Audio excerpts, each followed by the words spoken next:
ನಮಸ್ಕಾರ.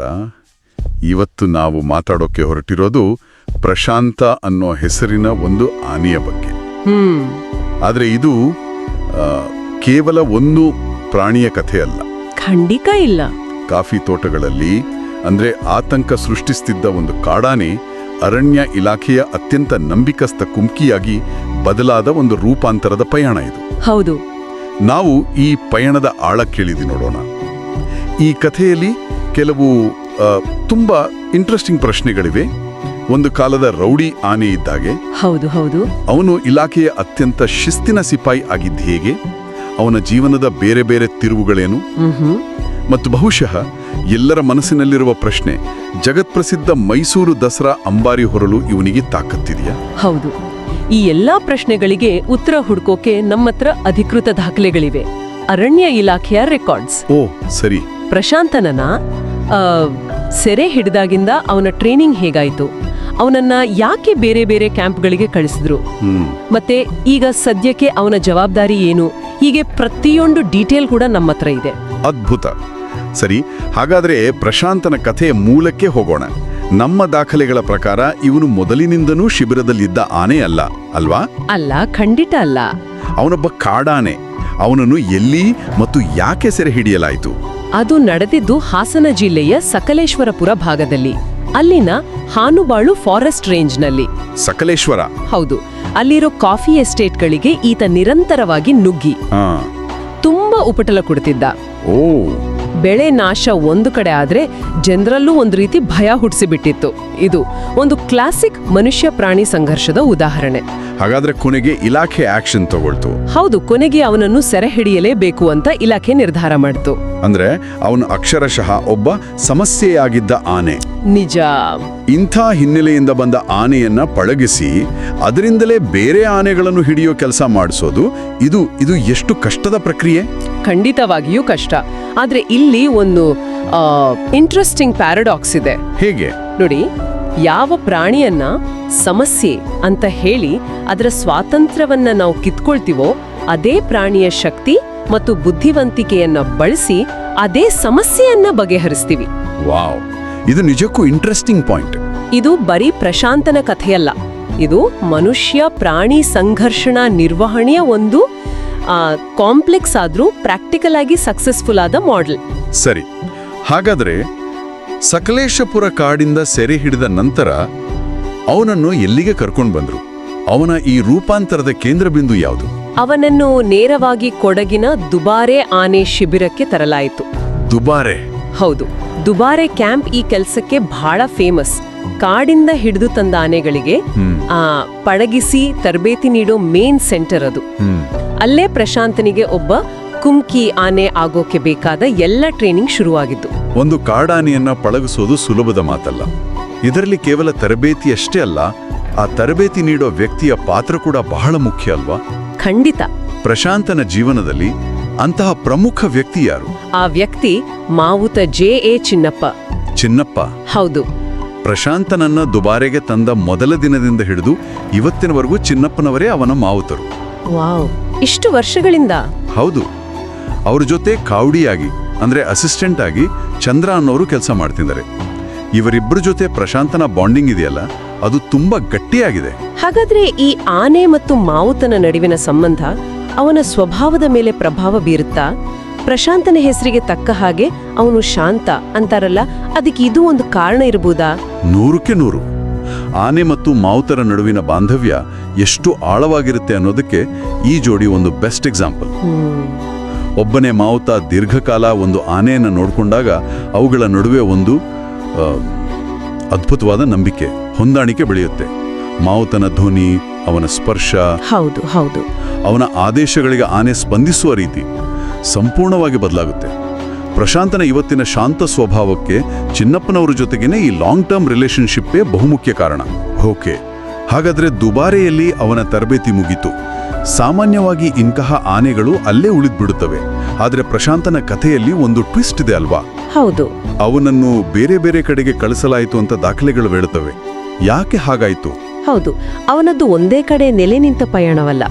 ಟ್ರೈನಿಂಗ್ ಮುಗಿದ ನಂತರ 2008ರಲ್ಲಿ ಅವನನ್ನ ಮಂಗಳೂರಿನ ಪಿಲಿಗುಳ ನಿಸರ್ಗಧಾಮಕ್ಕೆ ಕಳಿಸಿದ್ರು. ಪಿಲಿಗುಳಕ್ಕೆ? ಹೌದು. ಯಾಕೆ? ಅಲ್ಲಿ ಅವನ ಮುಖ್ಯ ಕೆಲಸ ಪ್ರವಾಸಿಗರಿಗೆ ಆನೆ ಸವಾರಿ ಮಾಡಿಸೋದು, ಟೂರಿಸಂಗೆ. ಜೊತೆಗೆ ದುರ್ಗಾ ಪರಮೇಶ್ವರಿ ಅನ್ನೋ ಹೆಣ್ಣಾನೆ ಕೂಡ ಅವನ ಜೊತೆಗಿತ್ತು. ಓ, ಹಾಗಾದ್ರೆ ಅವನನ್ನು ಟೂರಿಸಂ ಕೆಲಸಕ್ಕೆ ಬಳಸ್ಕೊಳ್ಳಲಾಯ್ತು. ಎಷ್ಟು ವರ್ಷ ಅಲ್ಲಿದ್ದ? ಮತ್ತೆ ಯಾಕೆ ಅಲ್ಲಿಂದ ವಾಪಸ್ ಬಂದ? ಸುಮಾರು 4 ವರ್ಷ ಅಲ್ಲಿದ್ದ. 2012ರಲ್ಲಿ ಮತ್ತೆ ದುಬಾರೆಗೆ ವಾಪಸ್ ಕರೆತರಲಾಯಿತು. 4 ವರ್ಷ? ಹೌದು. ಇದಕ್ಕೆ ಕಾರಣ ಕೇಂದ್ರ ಪ್ರಾಣಿ ಸಂಗ್ರಹಾಲಯ ಪ್ರಾಧಿಕಾರದ ಅಂದ್ರೆ ಸೆಂಟ್ರಲ್ ಝೂ ಅಥಾರಿಟಿ CZAಯ ಒಂದು ರೂಲ್. ಓಕೆ, ಏನದು? ಅವರ ಪ್ರಕಾರ ಝೂ ತರಾದ ಕಡೆಗಳಲ್ಲಿ ಆನೆಗಳನ್ನ ಇರಿಸಬಾರದು. ಅವುಗಳಿಗೆ ನೈಸರ್ಗಿಕವಾದ ಶಿಬಿರದ ವಾತಾವರಣ ಬೇಕು ಅಂತ ಹೇಳಿದ್ರು. ಹಾಗಾಗಿ ಪ್ರಶಾಂತ ಮತ್ತೆ ದುಬಾರೆಗೆ ಬರಬೇಕಾಯ್ತು. ಸರಿ, ಅದು ಪಿಲಿಗುಳದ ಕತೆ. ಆದರೆ ಅವನನ್ನ ಕುಶಾಲನಗರದ ಕಾವೇರಿ ನಿಸರ್ಗಧಾಮಕ್ಕೂ ನಿಯೋಜಿಸಲಾಗಿತ್ತು ಅಂತ ಕೇಳಿದ್ದೆ. ಹೌದು, ಕರೆಕ್ಟ್. ಅಲ್ಲೂ ಇದೇ ರೀತಿ ಪ್ರವಾಸಿ ಸವಾರಿಯೇ ಕೆಲಸವಾಗಿತ್ತ? ಹೌದು. ದುಬಾರೆಗೆ ವಾಪಸ್ ಬಂದ ಮೇಲೆ ಹತ್ತಿರದಲ್ಲೇ ಇದ್ದ ಕಾವೇರಿ ನಿಸರ್ಗಧಾಮದಲ್ಲಿ ಪ್ರವಾಸಿ ಸವಾರಿ ಕೆಲಸಕ್ಕೆ ಅವನನ್ನು ಬಳಸಿಕೊಳ್ಳಲಾಯಿತು. ಆದರೆ ಆ ಕೆಲಸವು ಹೆಚ್ಚು ದಿನ ಮುಂದುವರಿಯಲಿಲ್ಲ. ಮತ್ತೆ ಯಾಕೆ? ಅಲ್ಲಿಂಗನೂ ಅವನನ್ನ ವಾಪಸ್ ಕರ್ಸ್ಕೊಂಡ್ರ? ಹೌದು. ಈ ಸಾರಿ ಕಾರಣ ಸರ್ಕಾರದೇ ಒಂದು ನಿರ್ಧಾರ. ಸರ್ಕಾರವು ಪ್ರವಾಸಿ ತಾಣಗಳಲ್ಲಿ ಆನೆ ಸವಾರಿಯನ್ನ ಹಂತ ಹಂತವಾಗಿ ನಿಲ್ಲಿಸೋಕೆ ಡಿಸೈಡ್ ಮಾಡಿತು. ಆ ನಿರ್ಧಾರದ ಪರಿಣಾಮವಾಗಿ ಕಾವೇರಿ ನಿಸರ್ಗಧಾಮದಲ್ಲಿದ್ದ ಅವನ ಸವಾರಿ ಕೆಲಸಕ್ಕೂ ಬ್ರೇಕ್ ಬಿತ್ತು. ಅಬ್ಬಾ, ಅವನ ಪಯಣವನ್ನು ಒಟ್ಟಾರೆಯಾಗಿ ನೋಡಿದ್ರೆ ಸಕಲೇಶಪುರದಲ್ಲಿ ಸೆರೆ, ದುಬಾರಿಯಲ್ಲಿ ಟ್ರೈನಿಂಗ್, ಆಮೇಲೆ ಪಿಲಿಗುಳ, ಕಾವೇರಿ ನಿಸರ್ಗಧಾಮದಲ್ಲಿ ಟೂರಿಸ್ಟ್ ರೈಡ್ಸ್, ಕೊನೆಗೆ ಈ ಎಲ್ಲ ಕೆಲಸಗಳು ನಿಂತ ಮೇಲೆ ಏನಾದ? ಪ್ರಶಾಂತ ಈಗೇನು ಮಾಡ್ತಿದ್ದಾನೆ? ಅವನ ಪ್ರಸ್ತುತ ಜವಾಬ್ದಾರಿ ಏನು? ಈಗ ಅವನಿಗೆ ಸಿಕ್ಕಿರೋದು ಬಹುಶಃ ಅವನ ಸಾಮರ್ಥ್ಯಕ್ಕೆ ತಕ್ಕಂಥ ಒಂದು ದೊಡ್ಡ ಜವಾಬ್ದಾರಿ. ಹೌದಾ? ಪ್ರಸ್ತುತ ಪ್ರಶಾಂತ ಅರಣ್ಯ ಇಲಾಖೆಯ ಅತ್ಯಂತ ಬಲಿಷ್ಠ ಮತ್ತು ನಂಬಿಕೆಕಸ್ತ ಕುಮ್ಕಿ ಆನೆಗಳಲ್ಲಿ ಒಬ್ಬನಾಗಿದ್ದಾನೆ. ವಾವ್! ಅವನನ್ನು ಈಗ ಪ್ರವಾಸಿ ಸವಾರಿಗಿಂತ ಹೆಚ್ಚಾಗಿ ಅಪಾಯಕಾರಿ ಕಾಡಾನೆಗಳನ್ನು ಸೆರೆಹಿಡಿಯುವಂಥ ಗಂಭೀರ ಕಾರ್ಯಾಚರಣೆಗಳಲ್ಲಿ ಬಳಸಲಾಗ್ತಿದೆ. ಹಾಸನ, ಕೊಡಗು, ಚಿಕ್ಕಮಗಳೂರು ಭಾಗಗಳಲ್ಲಿ ಕಾಡಾನೆ ಹಾವಳಿ ಹೆಚ್ಚಾದಾಗ ಪ್ರಶಾಂತನ ಪಾತ್ರ ಬಹಳ ಮುಖ್ಯವಾಗುತ್ತೆ. ಹಾಗಾದ್ರೆ ಅವನನ್ನ ಸವಾರಿ ಕೆಲಸದಿಂದ ಕಾರ್ಯಾಚರಣೆಗೆ ಪ್ರಮೋಟ್ ಮಾಡಿದಾಗಾಯ್ತು. ಎಕ್ಸಾಕ್ಟ್ಲಿ. ಒಂದು ಕಾಲದಲ್ಲಿ ತಾನೇ ಕಾಡಿನಲ್ಲಿ ಸಮಸ್ಯೆಯಾಗಿದ್ದ ಆನೆ ಈಗ ಬೇರೆ ಕಾಡಾನೆಗಳನ್ನ ನಿಯಂತ್ರಿಸುವ ಕೆಲಸ ಮಾಡ್ತಿದೆ ಅನ್ನೋದು ಕೇಳೋಕೆ ಆಶ್ಚರ್ಯ ಆಗುತ್ತೆ. ಹೌದು, ಇದು ಅವನ ಜೀವನದ ಒಂದು ವೃತ್ತ ಪೂರ್ಣಗೊಂಡಂತೆ. ಇದು ಅವನ ದೈಹಿಕ ಸಾಮರ್ಥ್ಯಕ್ಕೆ ಮಾತ್ರವಲ್ಲ, ಮುಖ್ಯವಾಗಿ ಅವನ ಶಾಂತ ಸ್ವಭಾವಕ್ಕೆ ಸಿಕ್ಕ ದೊಡ್ಡ ಮನ್ನಣೆ. ಕರೆಕ್ಟ್. ಇಷ್ಟೆಲ್ಲ ಸಾಮರ್ಥ್ಯ, ಶಾಂತ ಸ್ವಭಾವ ಮತ್ತು ಅನುಭವ ಇರುವ ಪ್ರಶಾಂತನ ಬಗ್ಗೆ ಕೇಳಿದಾಗ ಸಹಜವಾಗಿ ಒಂದು ಪ್ರಶ್ನೆ ಮೂಡುತ್ತೆ. ಮುಂದೊಂದು ದಿನ ಮೈಸೂರು ದಸರಾದ ಅಂಬಾರಿ ಹೊರುವ ಆನೆ ಆಗಬಹುದೇ? ಇದು ಬಹಳ ಸಹಜವಾದ ಮತ್ತು ಪ್ರಮುಖವಾದ ಪ್ರಶ್ನೆ. ಯಾಕೆಂದ್ರೆ ಅಂಬಾರಿ ಹೊರಲು ಬೇಕಾದ ದೈಹಿಕ ಅರ್ಹತೆಗಳು ಅವನಲ್ಲಿ ಖಂಡಿತ ಇವೆ. ಸುಮಾರು 4300ರಿಂದ 4500 kg ತೂಕ, ಬಲಿಷ್ಠವಾದ ಶರೀರ ಮತ್ತು ಎಲ್ಲಕ್ಕಿಂತ ಮುಖ್ಯವಾಗಿ ಶಾಂತ ಸ್ವಭಾವ. ಅದೇ ಬೇಕಾಗಿರೋದು. ಹೌದು. ದಸರಾ ಮೆರವಣಿಗೆಯಂತಹ ಲಕ್ಷಾಂತರ ಜನರ ಜನಜಂಗುಳಿಯ ನಡುವೆ ಅಂಬಾರಿ ಹೊರಲು ಇಂಥ ಸ್ವಭಾವ ಅತ್ಯಗತ್ಯ. ಹಾಗಾದ್ರೆ ಅರ್ಹತೆಗಳೆಲ್ಲ ಇವೆ. ಆದ್ರೂ ಈ ಬಗ್ಗೆ ಯಾಕೆ ಇನ್ನೂ ಸ್ಪಷ್ಟತೆ ಇಲ್ಲ? ಅಡ್ಡಿಯಾಗಿರೋದಾದ್ರೂ ಏನು?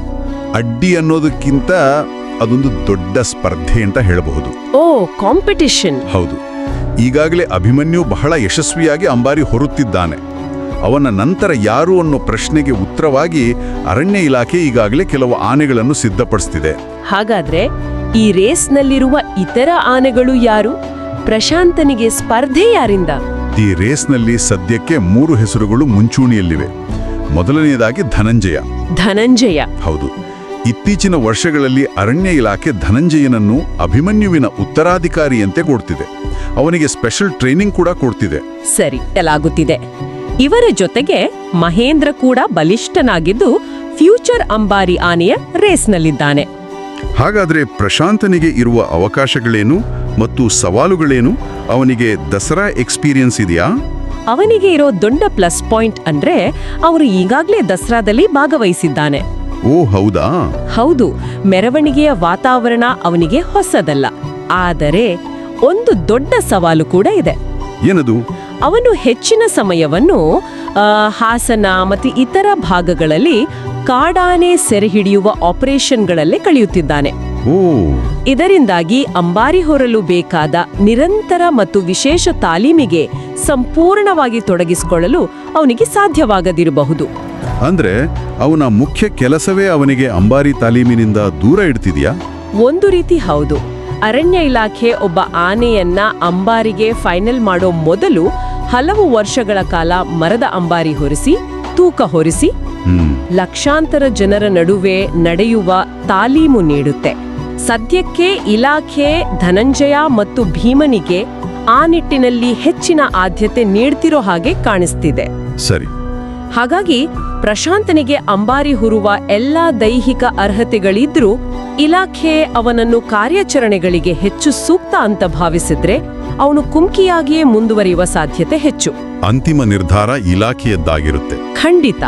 ಪ್ರಶಾಂತನ ಪಯಣವನ್ನ ಒಮ್ಮೆ ಹಿಂತಿರುಗಿ ನೋಡಿದ್ರೆ, ಕಾಫಿ ತೋಟದ ಆತಂಕಕಾರಿಯಿಂದ ಪ್ರವಾಸಿ ಆನೆಯಾಗಿ ಮತ್ತು ಅಂತಿಮವಾಗಿ ಅರಣ್ಯ ಇಲಾಖೆಯ ಪ್ರಮುಖ ಕಾರ್ಯಾಚರಣೆಯ ಭಾಗವಾಗಿ ಬೆಳೆದು ನಿಂತ ಅವನ ಕಥೆ ನಿಜಕ್ಕೂ ವಿಶೇಷವಾದದ್ದು. ಹೌದು.